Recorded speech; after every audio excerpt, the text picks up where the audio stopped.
E aí o que aconteceu? O Bolsonaro entendeu que por conta da possibilidade do Pablo Marçal ir para o segundo turno na análise dele ser algo real, ele decidiu que não iria comentar mais nada atacando o Pablo Marçal, porque depois daquele vídeo que ele fez criticando o Pablo Marçal, defendendo, entre aspas, ali a cadeirada que o Datena deu no Pablo Marçal, ele ficou mal visto dentro do próprio universo de apoiadores dele.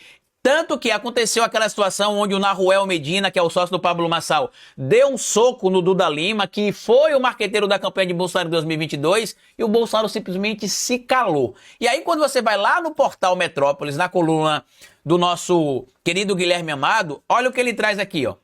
Bolsonaro decide não gravar programa de Ricardo Nunes no primeiro turno. A promessa é que a gravação de Bolsonaro com Nunes ocorra no segundo turno, se o candidato à reeleição avançar no dia 6 de outubro. Material aqui na coluna do Guilherme Amado. E aí segue.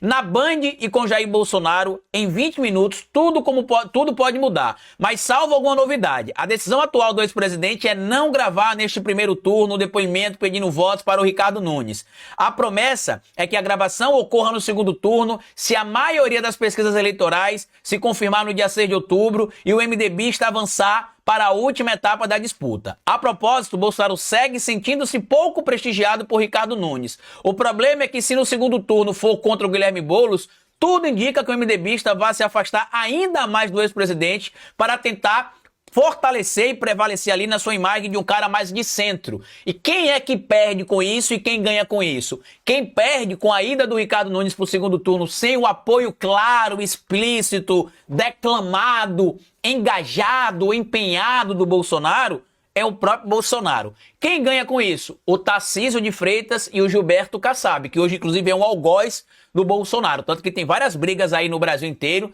por conta de alianças que o Bolsonaro não queria que acontecessem entre candidatos ligados ao bolsonarismo e candidatos ligados ao PSD.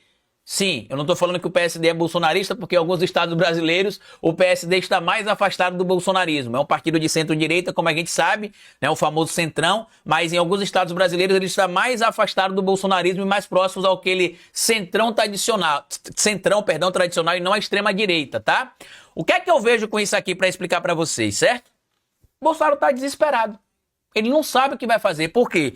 Se correr, o bicho pega. Se ficar, o bicho come. Se ele apoiar o Pablo Marçal não for para o segundo turno, Tarcísio de Freitas se fortalece com o Ricardo Nunes. Se ele apoiar o Ricardo Nunes e o Ricardo Nunes não vai para o segundo turno e vai ao Pablo Marçal, o Ricardo Nunes acaba ficando pelo caminho, o Tarcísio sai fortalecido do mesmo jeito, porque teria dado uma boa votação para o Ricardo Nunes, mesmo sem ter o apoio ali e o esforço do Bolsonaro, mas o Pablo Marçal, em tese, herdaria esse espólio eleitoral do Bolsonaro, que um monte de bolsonarista estava brigando aí, né? Ronaldo Caiado, Romeu Zema, Jorginho Melo, Cláudio Castro, o próprio clã Bolsonaro internamente ali, e a gente vai ver que isso pode cair no colo do Tarcísio.